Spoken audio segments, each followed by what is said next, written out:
Test 2. You will hear a number of different recordings, and you will have to answer questions on what you hear. There will be time for you to read the instructions and questions, and you will have a chance to check your work. All the recordings will be played once only. The test is in 4 sections. At the end of the test, you will be given 10 minutes to transfer your answers to an answer sheet. Now turn to Section 1.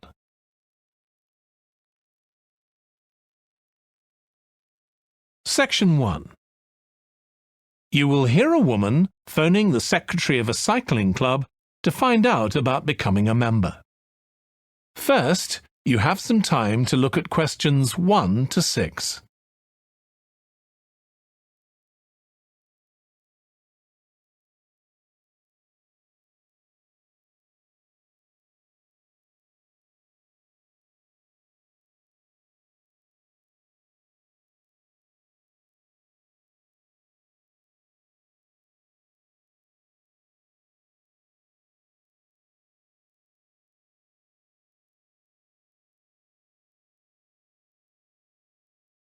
You will see that there is an example that has been done for you. On this occasion only, the conversation relating to this will be played first. Hello, South City Cycling Club. Oh, hi. I want to find out about joining the club. Right, I can help you there. I'm the club secretary and my name's Jim Hunter. Oh, hi, Jim. The club secretary's name is Jim Hunter, so Hunter has been written in the space. Now we shall begin. You should answer the questions as you listen because you will not hear the recording a second time. Listen carefully and answer questions 1 to 6. Hello, South City Cycling Club. Oh, hi. I want to find out about joining the club. Right, I can help you there. I'm the club secretary and my name's Jim Hunter. Oh, hi, Jim. So, are you interested in membership for yourself? That's right. Okay, well, there are basically 2 types of adult membership. If you're pretty serious about cycling, there's the full membership. That costs $260, and that covers you not just for ordinary cycling, but also for races both here in the city and also in other parts of Australia. Right. Well, I'm not really up to that standard. I was more interested in just joining a group to do some cycling in my free time. Sure, that's why most people join. So in that case, you'd be better with the recreational membership. That's $108 if you're over 19 and $95 if you're under. I'm 25. Okay. It's paid quarterly and you can upgrade it later to the full membership if you want to, of course. Now, both types of membership include the club fee of $20. They also provide insurance in case you have an accident, though we hope you won't need that, of course. No. Okay, well, I'll go with the recreational membership, I think, and that allows me to join in the club activities and so on? That's right. And once you're a member of the club, you're also permitted to wear our kit when you're out cycling. It's green and white. Yes, I've seen cyclists wearing it. So can I buy that at the club? No, it's made to order by a company in Brisbane. You can find them online. They're called Jerry's. That's Jerriz. You can use your membership number to put in an order on their website. Okay. Now, can you tell me a bit about the rides I can do? Sure.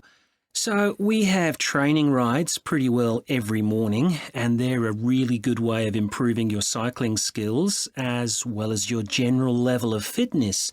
But they're different levels. Level A is pretty fast. You're looking at about 30 or 35 kilometres an hour. If you can do about 25 kilometres an hour, you'd probably be level B. And then level C are the novices who stay at about 15 kilometres per hour. Right. Well, I reckon I'd be level B. So when are the sessions for that level? There are a couple each week. They're both early morning sessions. There's one on Tuesdays, and for that one you meet at 5:30 a.m, and the meeting point's the stadium. Do you know where that is? Yes, it's quite near my home, in fact. OK, and how about the other one? That's on Thursdays. It starts at the same time, but they meet at the main gate to the park. Is that the one just past the shopping mall? That's it.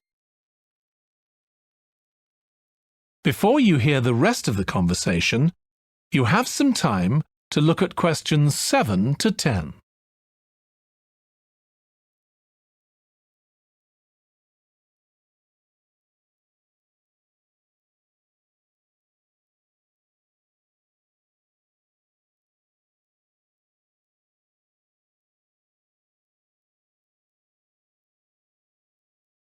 Now listen and answer questions 7 to 10. So how long are the rides? They're about an hour and a half, so if you have a job, it's easy to fit in before you go to work. And the members often go somewhere for coffee afterwards, so it's quite a social event. OK, that sounds good. I've only just moved to the city, so I don't actually know many people yet. Well, it's a great way to meet people. And does each ride have a leader? Sometimes, but not always. But you don't really need one. The group members on the ride support one another anyway. How would we know where to go? If you check the club website, you'll see that the route for each ride is clearly marked. So you can just print that out and take it along with you. It's similar from one week to another, but it's not always exactly the same. And what do I need to bring? Well, bring a bottle of water and your phone. You shouldn't use it while you're cycling, but have it with you. Right. And in winter, it's well before sunrise when we set out, so you need to make sure your bike's got lights. That's OK. Well, thanks, Jim. I'd definitely like to join. So what's the best way of going about it? You can... That is the end of section 1. You now have half a minute to check your answers.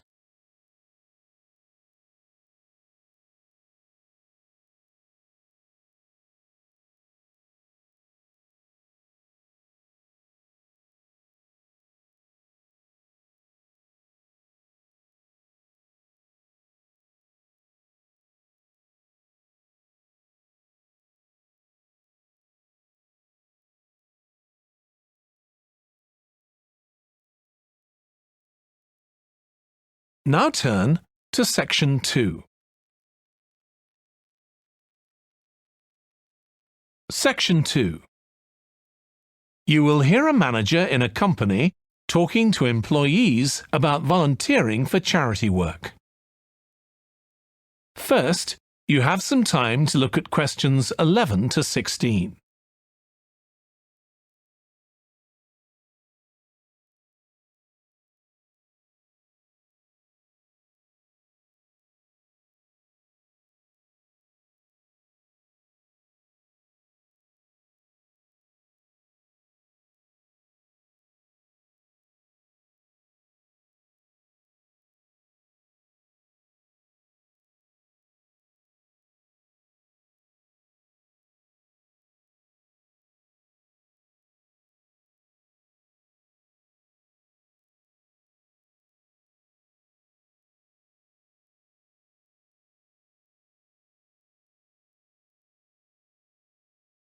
Now listen carefully and answer questions 11 to 16. Thanks for coming, everyone. Okay, so this meeting is for new staff and staff who haven't been involved with our volunteering projects yet. So, basically, the idea is that we allow staff to give up some of their work time to help on various charity projects to benefit the local community. We've been doing this for the last 5 years, and it's been very successful. Participating doesn't necessarily involve a huge time commitment. The company will pay for 8 hours of your time. That can be used over 1 or 2 days all at once, or spread over several months throughout the year. There are some staff who enjoy volunteering so much, they also give up their own free time for a couple of hours every week. It's completely up to you. Obviously, many people will have family commitments and aren't as available as other members of staff. Feedback from staff has been overwhelmingly positive. Because they felt they were doing something really useful, nearly everyone agreed that volunteering made them feel more motivated at work. They also liked building relationships with the people in the local community and felt valued by them. 1 or 2 people also said it was a good thing to have on their CVs. One particularly successful project last year was the Get Working project. This was aimed at helping unemployed people in the area get back to work. Our staff were able to help them improve their telephone skills, such as writing down messages and speaking with confidence to potential customers, which they had found quite difficult. This is something many employers look for in job applicants, and something we all do without even thinking about every day at work. We've got an exciting new project starting this year. Up until now, we've mainly focused on projects to do with education and training. And we'll continue with our reading project in schools and our work with local charities. But we've also agreed to help out on a conservation project in Redfern Park. So if any of you fancy being outside and getting your hands dirty, this is the project for you. I also wanted to mention the annual Digital Inclusion Day, which is coming up next month. The aim of this is to help older people keep up with technology. And this year, instead of hosting the event in our own training facility, we're using the ICT suite at Hill College, as it can hold far more people. We've invited over 60 people from the Silver Age Community Center to take part, so we'll need a lot of volunteers to help with this event. If you're interested in taking part, please go to the volunteering section of our website and complete the relevant form. We won't be providing any training for this, but you'll be paired with an experienced volunteer if you've never done it before. By the way, don't forget to tell your manager about any volunteering activities you decide to do. Before you hear the rest of the talk, you have some time to look at questions 17 to 20.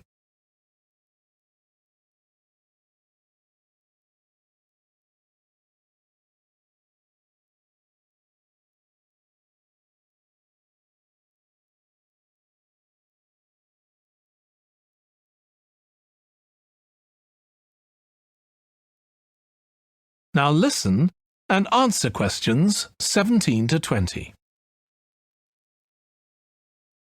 The participants on the Digital Inclusion Day really benefited. The majority were in their 70s, though some were younger, and a few were even in their 90s. Quite a few owned both a computer and a mobile phone, but these tended to be outdated models. They generally knew how to do simple things like send texts, but weren't aware of recent developments in mobile phone technology. A few were keen to learn, but most were quite dismissive at first. They couldn't see the point of updating their skills. But that soon changed. The feedback was very positive. The really encouraging thing was that participants all said they felt much more confident about using social media to keep in touch with their grandchildren, who prefer this form of communication to phoning or sending emails. A lot of them also said playing online games would help them make new friends and keep their brains active.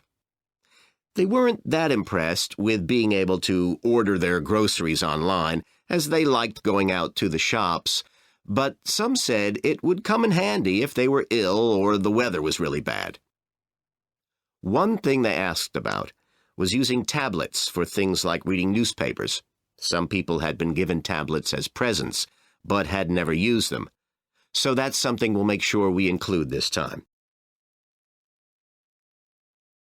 That is the end of Section 2. You now have half a minute to check your answers.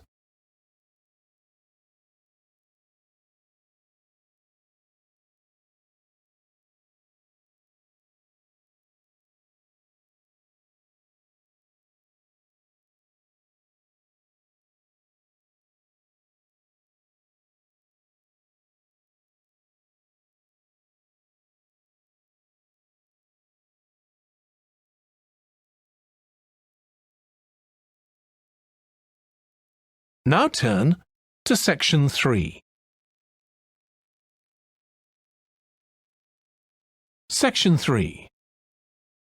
You will hear a student called Russ consulting his tutor about a presentation he is preparing on nanotechnology, the study of materials on an extremely small scale. First, you have some time to look at questions 21 to 25.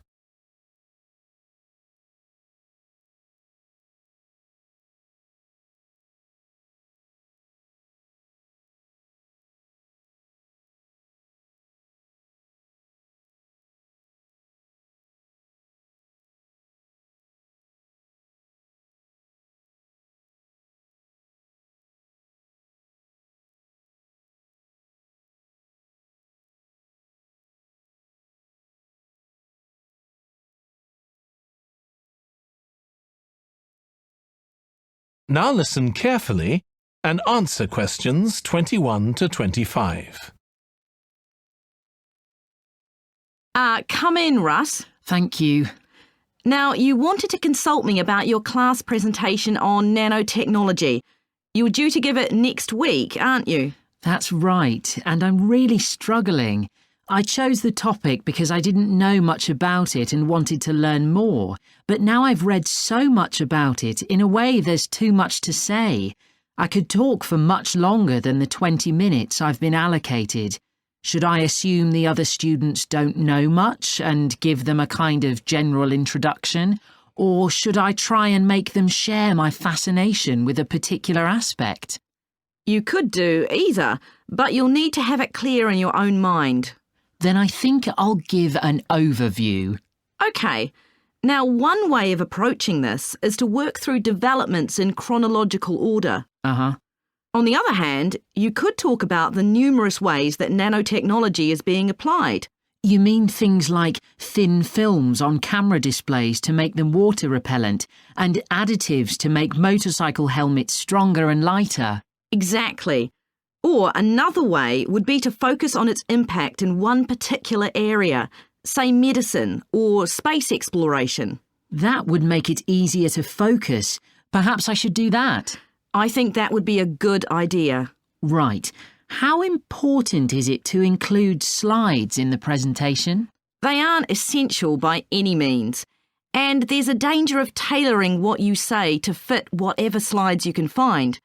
While it can be good to include slides, you could end up spending too long looking for suitable ones. You might find it better to leave them out. I see.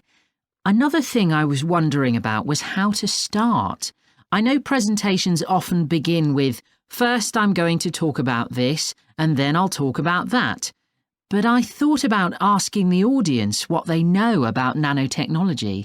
That would be fine if you had an hour or two for the presentation, but you might find that you can't do anything with the answers you get, and it simply eats into the short time that's available. So maybe I should mention a particular way that nanotechnology is used to focus people's attention. That sounds sensible. What do you think I should do next? I really have to plan the presentation today and tomorrow. Well, initially, I think you should ignore all the notes you've made, take a small piece of paper and write a single short sentence that ties together the whole presentation. It can be something as simple as, nanotechnology is already improving our lives. Then start planning the content around that. You can always modify that sentence later if you need to. OK. Before you hear the rest of the discussion, you have some time to look at questions 26 to 30.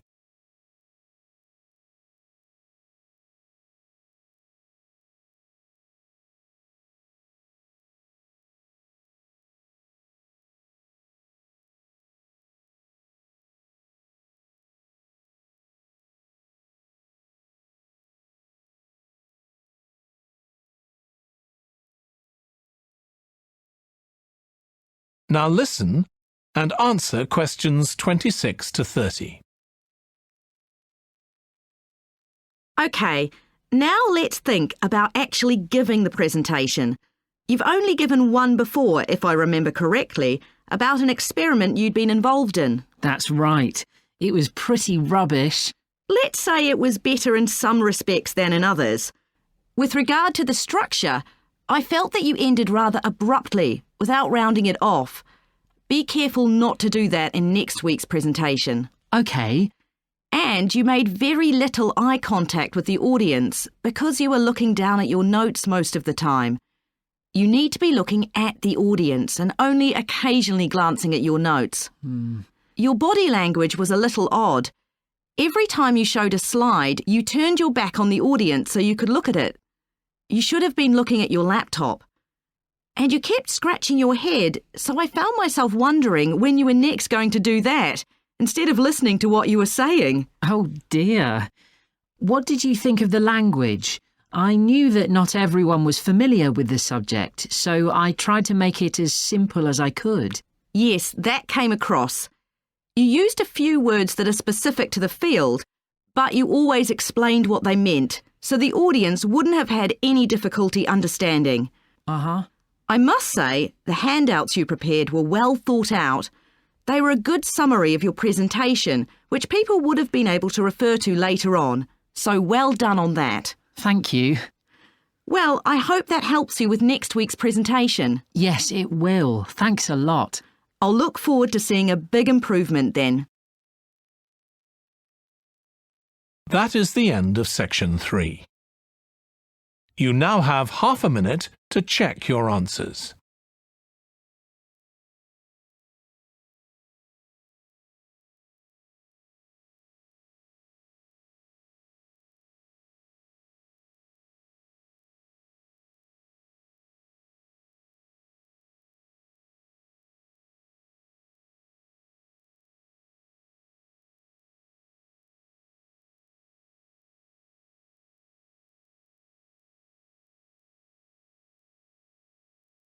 Now turn to section 4. Section 4. You will hear a lecturer in psychology talking about a type of memory. First, you have some time to look at questions 31 to 40.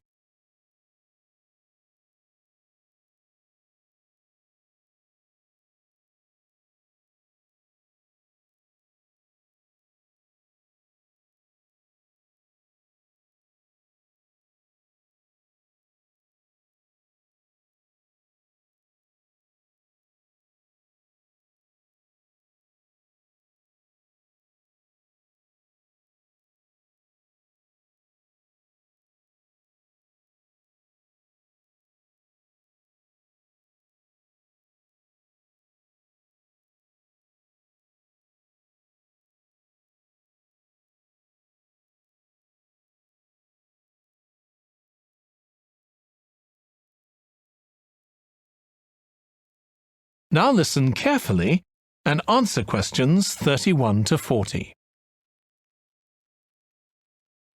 Today, we'll be continuing the series of lectures on memory by focusing on what is called episodic memory and what can happen if this is not working properly.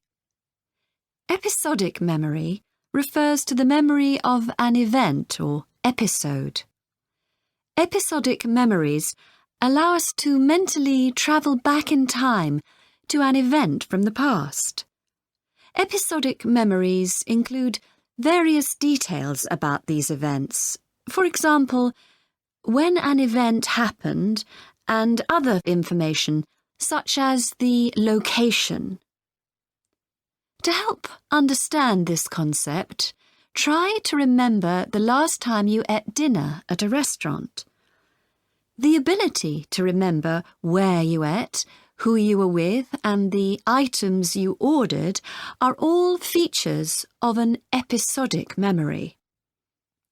Episodic memory is distinct from another type of memory called semantic memory. This is the type of factual memory that we have in common with everyone else. That is your general knowledge of the world. To build upon a previous example, remembering where you parked your car is an example of episodic memory. But your understanding of what a car is and how an engine works are examples of semantic memory. Unlike episodic memory, semantic memory isn't dependent on recalling personal experiences.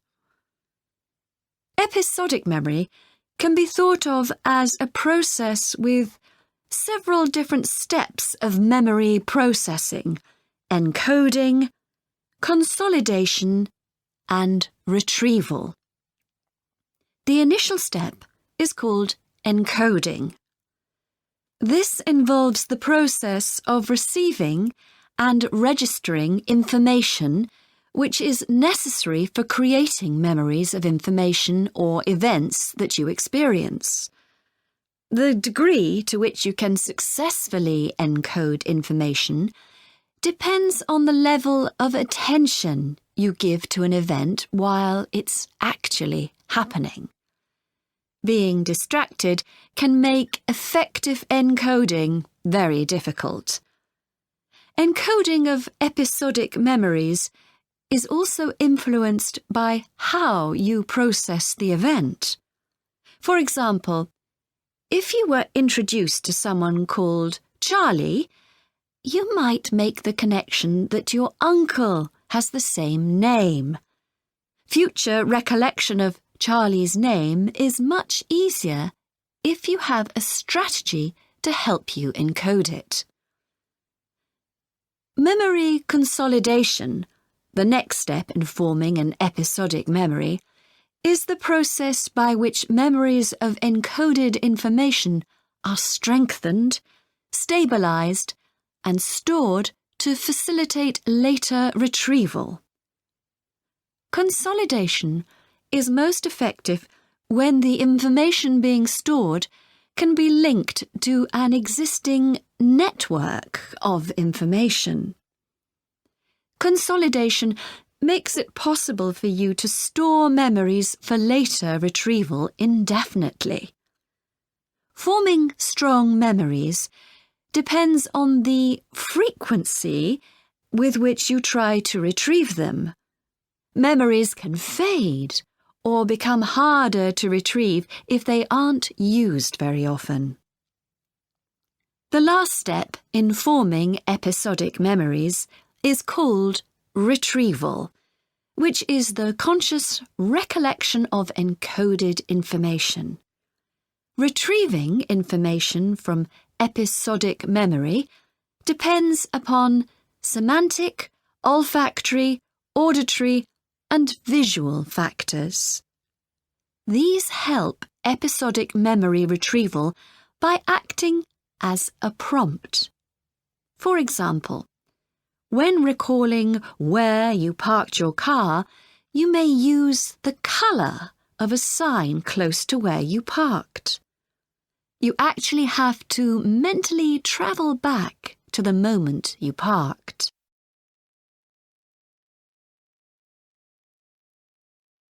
There are a wide range of neurological diseases and conditions that can affect episodic memory. These range from Alzheimer's to schizophrenia to autism. An impairment of episodic memory can have a profound effect on individuals' lives. For example, the symptoms of schizophrenia can be reasonably well controlled by medication. However, patients' episodic memory may still be impaired, and so they are often unable to return to university or work. Recent studies have shown that computer-assisted games designed to keep the brain active can help improve their episodic memory. Episodic memories can help people connect with others, for instance by sharing intimate details about their past, something individuals with autism often have problems with. This may be caused by an absence of a sense of self. This is essential for the storage of episodic memory and has been found to be impaired in children with autism. Research has shown that treatments that improve memory may also have a positive impact on children's social development. One study looked at That is the end of section 4. You now have half a minute to check your answers.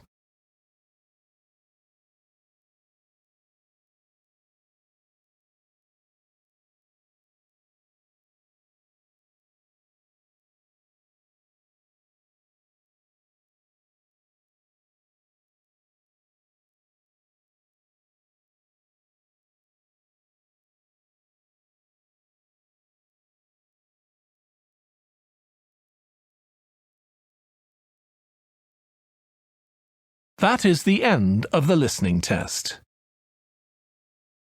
In the IELTS test, you would now have 10 minutes to transfer your answers to the answer sheet.